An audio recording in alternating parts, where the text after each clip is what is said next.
Hello, नमस्ते प्यारे विद्यार्थियों और प्यारे दोस्तों। आप सभी को यहाँ पर इस क्लास के अंतर्गत मोस्ट इम्पोर्टेंट क्वेश्चन देने जा रहा हूँ आपके मेन एग्ज़ाम को लेकर। और ये जो मेन एग्ज़ाम है वो आपके फरवरी में होने वाला है। मिड सेकंड वीक के आसपास देख लेते हैं। तो यहाँ पर हम BA first, third and fifth semester के पब्लिक एडमिनिस्ट्रेशन यस लोक प्रशासन के मोस्ट इम्पोर्टेंट क्वेश्चन बता रहे हैं। ठीक है ना? ध्यान रखना, इस क्लास में मैं फर्स्ट सेमेस्टर वाले, सेकंड थर्ड वाले और फिफ्थ वालों के जो लोक प्रशासन है, पब्लिक एडमिनिस्ट्रेशन है, उसके मोस्ट इम्पोर्टेंट क्वेश्चन बताने जा रहा हूँ। क्लियर?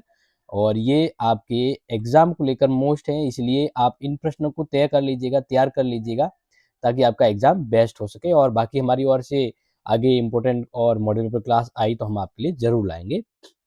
तो बात करते हैं सबसे पहले BA first semester public admin को यानी एडमिशन को लेकर। तो इकाई फर्स्ट से जो आपके मोस्ट इंपोर्टेंट 3 प्रश्न दे रहा हूँ जो एग्जाम में आपको मिलेंगे। देखो ध्यान रखना प्यारे विद्यार्थियों, आपका जो टोटल एग्जाम जो होता है वो 80 नंबर का होता है। ठीक है? 80 में से एक तो पेपर के अखंड में आते हैं छोटे प्रश्न 20 नंबर के। फिर पेपर का जो भाग ब होता है उसमें बड़े प्रश्न आते हैं 60 नंबर के। तो यहाँ पर मैं आपको प्यारे विद्यार्थियों इस क्लास में आपको 60 नंबर के इंपॉर्टेंट क्वेश्चन बताने जा रहा हूँ। ठीक है? जिसको आप तैयार कर लीजिएगा। देखो सबसे पहला है कि लोक प्रशासन की परिभाषा, प्रकृति एवं क्षेत्र पर विस्तार से प्रकाश डालिए। ये प्रश्न हर बार की तरह इंपॉर्टेंट है। नेक्स्ट है विकासशील समाजों में लोक प्रशासन की भूमिका का विवेचन कीजिए। और तीसरा इंपॉर्टेंट प्रश्न है कि लोक प्रशासन व निजी प्रशासन में अंतर स्पष्ट कीजिए। ये प्रश्न आपके लिए मोस्ट है। क्लियर? चलो आगे। नेक्स्ट है कि इकाई सेकेंड लोक प्रशासन की नवीन प्रवृत्तियां। इसके अंतर्गत आपका पहला जो प्रश्न है फर्स्ट सेमेस्टर का बता रहा हूं अभी भी। ठीक है ना? नवीन लोक प्रशासन की अवधारणा एवं विशेषताओं को समझाइए। इसी तरह से नेक्स्ट है यूनिट 2 के अंतर्गत विकास प्रशासन क्या है, इसके उद्देश्य और महत्व लिखिए। और ये प्रश्न आपके लिए मोस्ट सीधा सीधा मैं अगर कहूँ, निजीकरण व वैश्वीकरण का लोक प्रशासन पर क्या प्रभाव पड़ता है। ठीक है? तो ये आप प्रश्न जरूर याद कर लीजिएगा। फिर इसी तरह फर्स्ट सेमेस्टर का थर्ड यूनिट जो है संगठन जिसका अर्थ प्रकृति स्वरूप के ऊपर। तो पहला ही प्रश्न एग्जाम में आएगा कि संगठन का अर्थ और प्रकृति स्पष्ट कीजिए। यस। और दूसरा है कि औपचारिक और अनौपचारिक संगठन जो होते हैं उसमें क्या अंतर है। और इसी तरह से तीसरा प्रश्न संगठन के स्वरूप, विभाग, नियम और बोर्ड का संक्षिप्त विवरण देना कि संगठन के अंतर्गत कौन कौन से होते हैं। ये एक कॉमन मिलाकर बड़ा प्रश्न आपको दिया है एग्जाम के लिए। फिर फर्स्ट सेमेस्टर का फोर्थ यूनिट है पद, सोपान व आदेश की एकता सिद्धांत क्या है। ये प्रश्न एग्जाम के लिए मोस्ट है। और नियंत्रण की सीमा एवं पर्यवेक्षण पर टिप्पणी लिखिए। एवं केंद्रीकरण और विकेंद्रीकरण में क्या अंतर है। तो ये रहेगी आपके फर्स्ट सेमेस्टर के फोर्थ इनके इंपॉर्टेंट क्वेश्चन। अब बात करते हैं इकाई फिफ्थ फर्स्ट सेमेस्टर वालों के, जिसका पहला प्रश्न ही एग्जाम में आने वाला है। वैज्ञानिक प्रबंध सिद्धांत टेलर की मुख्य विशेषता बताइए। या शास्त्रीय सिद्धांत जिसमें फेयोल, उर्विक और गुल्विक के विचारों को। अब ये प्रश्न है ना, ये 99% आने वाला है। ठीक है? फिर है मानव संबंध विचारधारा एल्टन मेयो और व्यवहारवाद की संक्षिप्त व्याख्या। तो ये 500 इकाई से most important person first unit के मैंने आपको फर्स्ट सेमेस्टर के दे दिए। अब बात करते हैं लोक प्रशासन में थर्ड यूनिट सेमेस्टर के थर्ड सेमेस्टर के जो यूनिट वाइज इंपोर्टेंट क्वेश्चन है देख लीजिए। इकाई फर्स्ट जो है भारतीय प्रशासन और उद्भव को लेकर। तो पहला है ब्रिटिश काल में भारतीय प्रशासन के उद्भव व विकास का विवेचन कीजिए। इंपोर्टेंट प्रश्न आपके एग्जाम के लिए जो एग्जाम में आएगा।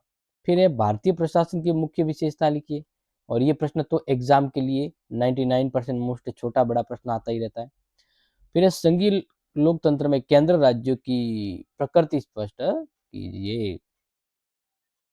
फिर है इकाई सेकेंड संघीय स्तर पर राजनीतिक कार्यपालिका। इसका इंपॉर्टेंट प्रश्न है कि राष्ट्रपति की शक्तियां एवं कार्य विस्तार से समझाइए। ये इंपॉर्टेंट है, ये मैं अभी बता रहा हूँ वो थर्ड सेमेस्टर का है। ठीक है? फिर प्रधानमंत्री और मंत्रिपरिषद की भूमिका का विवेचन कीजिए। और केंद्रीय प्रशासन की संरचना, केंद्रीय सचिवालय, मंत्रिमंडल, सचिवालय एवं प्रशासन प्रधानमंत्री का कार्यालय यानी पीएमओ का वर्णन कीजिए। तो यहाँ पर तीनों प्रश्न है ना इम्पोर्टेंट है। अब इसमें 1 नहीं कहूँगा, 2 नहीं कहूँगा, तीनों ही इम्पोर्टेंट है क्योंकि तीनों में से कोई 2 प्रश्न आपके परीक्षा में आएँगे।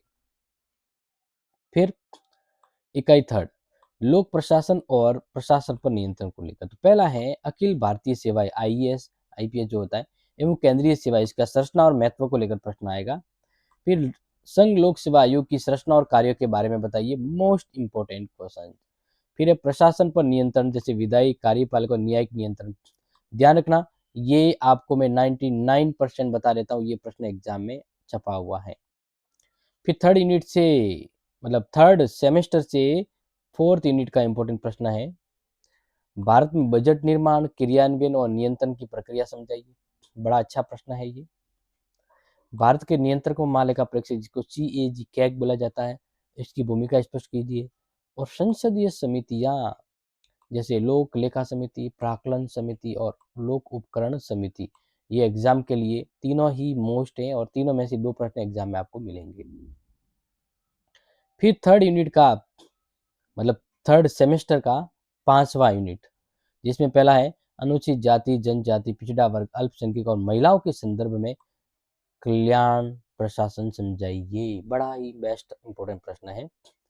फिर राजनीतिक और स्थायी कार्यपालिका के संबंध पर टिप्पणी लिखिए।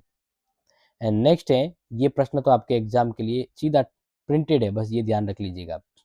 लोक प्रशासन लोकायुक्त, प्रशासनिक सुधार और नागरिक शिकायत निवारण की भूमिका बतानी है इन दोनों की। तो ये तो थे थर्ड सेमेस्टर के मोस्ट इंपोर्टेंट क्वेश्चन लोक प्रशासन। अब आ रही आती है यहाँ पर प्रथम बीए फिफ्थ सेमेस्टर वालों की। किसकी? फिफ्थ सेमेस्टर वालों के अलग अलग सिलेबस है। मैं यहाँ पर आपको जो सिलेबस बता रहा हूँ वो है भारत में स्थानीय प्रशासन, ठीक है ना, local government, local administration in India. तो इसकी जो 500 यूनिट है सिलेबस वाइज, एक बार तो वो स्क्रीनशॉट ले लीजिए क्योंकि इसके भी मोस्ट इंपोर्टेंट क्वेश्चन बता रहा हूँ। तो देखिए यहाँ पर जो सिलेबस मैंने बताया है उसी के यूनिट वाइज प्रश्न बता रहा हूँ। पहला है स्थानीय स्वशासन का अर्थ, प्रकृति और महत्व। ये प्रश्न आपके एग्जाम में 12 नंबर का आएगा और अभी कह रहा हूँ पेपर आउट ही समझ लीजिए। फिर प्राचीन, मध्य और आधुनिक काल में स्थानीय स्वशासन के विकास पर टिप्पणी लिखिए। ये छोटा प्रश्न आपके आएगा। और 73 से 100 संविधान संशोधन मुख्य विशेषताएं, ये आपके एग्जाम में 100% ये भी प्रिंटेड है। यानी ये इन दोनों में से बेड, ये दोनों ही प्रश्न आएंगे, दोनों में से कोई आपको एक करना है। फिर इसी तरह से यहाँ पर यूनिट 2 5वां सेमेस्टर, ग्रामीण स्थानीय स्वशासन की संगठनात्मक संरचना का वर्णन कीजिए एवं पंचायत राजस्थान में पंचायत व्यवस्था संगठन एवं कार्य के बारे में समझाइए। और जिला परिषद, पंचायत समिति, ग्राम पंचायत एवं ग्राम सभा की भूमिका। तो ये तीनों प्रश्न हैं, तीनों में से 2 प्रश्न आपके हूबहू प्रिंट में आ सकते हैं या थोड़ा बदल के आ सकते हैं, बट एग्जाम के लिए इंपॉर्टेंट है। प्रश्न पेपर आउट समझ लीजिए। फिर है यूनिट थर्ड, नगरीय स्थानीय स्वशासन की संगठनात्मक संरचना बताइए। The most important question for you. इसी तरह से है नगर निगम, नगर परिषद, नगर पंचायत की संरचना, कार्य का वर्णन कीजिए। एवं तीसरा प्रश्न है नगरीय स्थानीय निकायों की स्वायत्त और जवाबदेही की विज्ञान। तो यहाँ पर भी वैसे मैं कह रहा हूँ कि तीन प्रश्न है, तीनों में से 2 प्रश्न आपके एग्जाम में आएंगे, बस आप इन प्रश्नों को तैयार कर लीजिएगा। और इसी तरह से फिफ्थ यूनिट का मतलब फिफ्थ सेमेस्टर का फोर्थ यूनिट है ग्रामीण नगरीय स्वशासन में कार्मिक प्रशासन की सामान्य विशेषताएं लिखिए। फिर ग्राम विकास अधिकारी और खंड विकास अधिकारी की भूमिका। तो इन दोनों में से कोई भी एक प्रश्न टपका हुआ है 100%। एवं मुख्य कार्यकारी अधिकारी, कार्यकारी अधिकारी व नगर आयुक्त के कार्यों का वर्णन कीजिए। तो ये रहेगा आपका एग्जाम में आने वाला मोस्ट इंपोर्टेंट प्रश्न। फिर फिफ्थ यूनिट का मतलब फिफ्थ सेमेस्टर का भी फिफ्थ यूनिट या अंतिम यूनिट जो है उसकी इंपॉर्टेंट, भारत में स्थानीय निकायों का वित्तीय प्रशासन। ये एग्जाम के लिए प्रिंटेड है, बस इसको प्रिपेयर कर लीजिएगा। राज्य स्तर पर स्थानीय निकायों पर नियंत्रण की प्रणाली का वर्णन कीजिए एवं राज्य वित्त आयोग की भूमिका, स्थानीय संसाधनों के सुदृढ़ीकरण सुदृढ़ीकरण पर विकास प्रकाश डालिए। तो प्यारे विद्यार्थियों, इस तरह से मैंने यहाँ पर इस क्लास में शॉर्ट इजी वे पर फर्स्ट सेमेस्टर, थर्ड सेमेस्टर और फिफ्थ सेमेस्टर के मोस्ट इंपॉर्टेंट क्वेश्चन आपको बता दिए हैं। उम्मीद करता हूँ आप इन प्रश्नों को अब जैसे समझेंगे, अपने जरूरतमंद दोस्तों को शेयर कर लीजिएगा क्योंकि आखिर में वे आपके काम आएंगे और आपके प्रश्न उनके काम आएंगे। तो शेयर जरूर करना ताकि आने वाली बड़ी इंपॉर्टेंट क्लास आपको मिल पा रहा हो। इनके नोट्स इनके आंसर आपको हमारी क्लासेस शेयर टैब पर मिल जाएगा और इसके अलावा हम क्लास भी आपके लिए ज़रूर लाएँगे। तो प्यारे विद्यार्थियों, शेयर इट, लव इट। जय हिंद, जय भारत।